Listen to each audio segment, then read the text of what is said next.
Assalamualaikum warahmatullahi wabarakatuh. Salam sejahtera untuk kita semua. Syukur alhamdulillah saya ketemu lagi dengan Anda semua ya di channel saya Kang Nur Gendam Putih, dan saya doakan semoga Anda semua selalu dalam keadaan sehat, selalu diberikan keberkahan, kelancaran rezeki dan juga kebahagiaan dunia akhirat. Amin ya rabbal alamin. Nah,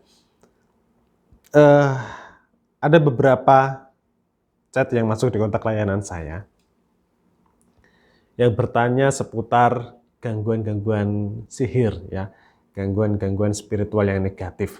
Nah, karena pernah ada satu klien yang cerita ke saya, dia itu memiliki anggota keluarga sakit tanpa gejala ya, sakit tanpa gejala, kemudian tidak diketahui sakitnya itu apa, secara medis dia sehat, tapi dia merasakan sakit sampai dirinya tersiksa dan akhirnya meninggal.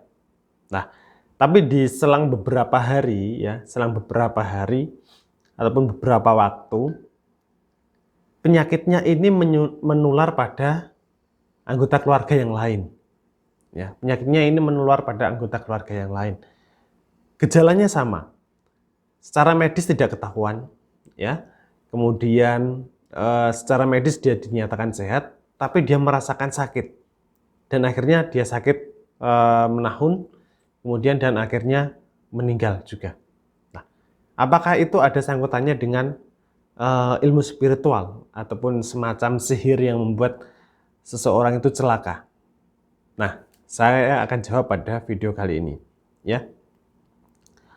Ada beberapa hal yang perlu sekali untuk kita semua ketahui ya, kita semua pahami bahwa kita di dunia ini ada banyak sekali ilmu ya, ada banyak sekali sihir ya, termasuk adalah sihir itu tadi ya.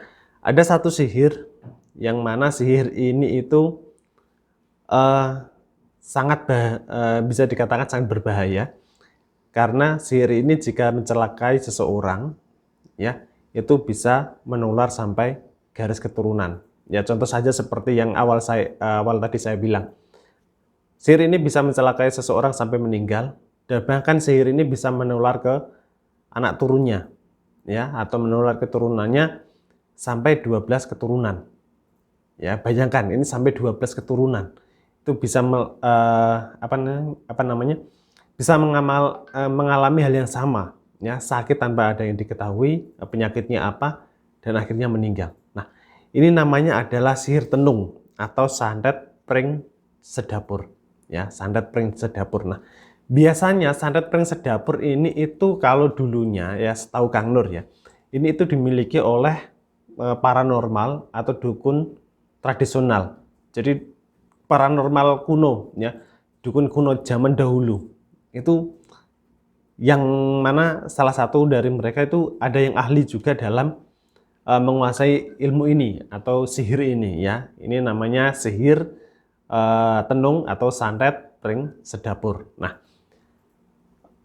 seperti yang saya katakan tadi ya, sihir ini itu reaksinya itu tidak tanggung-tanggung ya, tidak hanya mencelakai satu orang saja, tapi bisa bekerja hingga 12 orang sekeluarga atau keturunan gitu. Jadi satu orang sakit, kemudian nanti setelah meninggal penyakitnya ini akan menular ke anggota keluarga yang lain ya, sampai berjumlah 12 orang. Tuh ya, ini sihir ataupun santet pring sedapur itu ya, namanya santet pring sedapur gitu ya. Nah, tapi untuk mengetahui apakah ciri-ciri orang yang terkena santet pring sedapur itu bisa diketahui ya, sebagian besar itu tidak bisa diketahui. Yang bisa mengetahui adalah orang yang menguasai sihir tenung ini atau santet pring sedapur ini sendiri ya.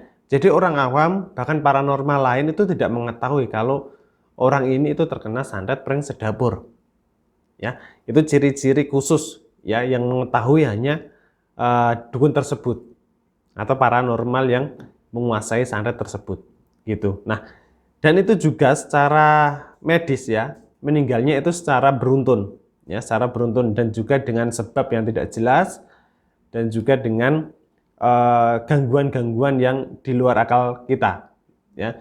Kadang mungkin Anda punya keluarga sakit di bagian tubuh tertentu, namun ketika diperiksa secara medis tidak ada penyakitnya ya, dan lain sebagainya, dan penyakitnya ini nanti menular ke anak turunnya sampai berjumlah 12 orang. Ya, ini namanya santet pring sedapur. Nah, ini perlu sekali kita waspadai. Kemudian bagaimana cara kita menyembuhkannya, kemudian bagaimana cara kita mengantisipasinya. Nah, akan saya bahas pada video selanjutnya secara khusus. Ya, dan itu dulu yang mungkin bisa saya sampaikan kali ini. Ya, ini sedikit wawasan, sedikit tambahan ilmu untuk kita semua bahwa ada satu sihir yang ini sangat membahayakan untuk kita semua. Ya, membahayakan kita. Bahkan ini sesuatu hal yang bisa dikatakan ini itu ilmu hitam yang sangat berbahaya. Karena sampai 12 orang ya yang bisa terkena ilmu ini gitu ataupun sihir ini ya. Itu dulu, semoga kita semua selalu dalam lindungan Gusti Allah ya. Tetaplah berbuat baik, berprasangka yang baik pada sesama ya. Assalamualaikum warahmatullahi wabarakatuh.